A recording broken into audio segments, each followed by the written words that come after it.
Pera aí, gravando. Continuamos aqui em caminho para o Six Flags em Nova York, New Jersey. Continuamos naquele tráfico, dá uma olhada lá, por favor. Aquele áudio ali na frente, eu vou chegar perto pra você ver.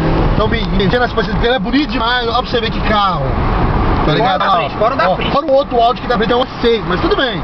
Nós tomamos um pau pra eles. Agora nós vamos colocar uma música em especial pro nosso novo grupo de dança New Attitude. Vai dançar uma música pro GG. Vai lá, vai lá, vai lá. In the name of Jesus, no weapon formed against me shall prosper, and every tongue that rises against me, judgment thou shalt condemn.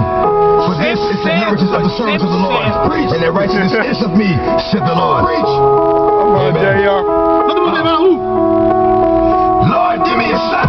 I really need to talk to you, Lord. Since the last time we talked, the walk has been hard. Now I know you haven't left me, but I feel like I'm alone. I'm a big boy now, but I'm still not grown, and I'm still going through it.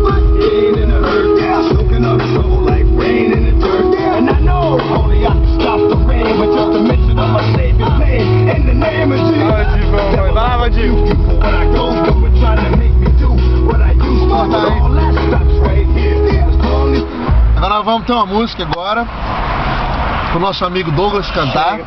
O nosso amigo Douglas cantou. É a música que ele incentivou os caras a gravar. Vai lá, Dom! Let's go, bro.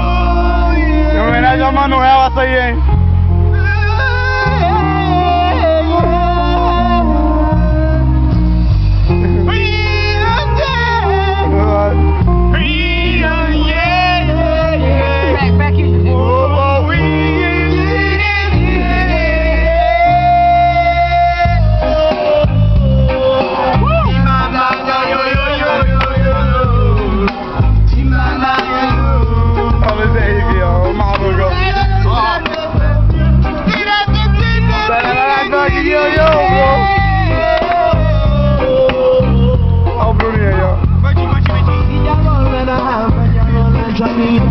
Forte cantando.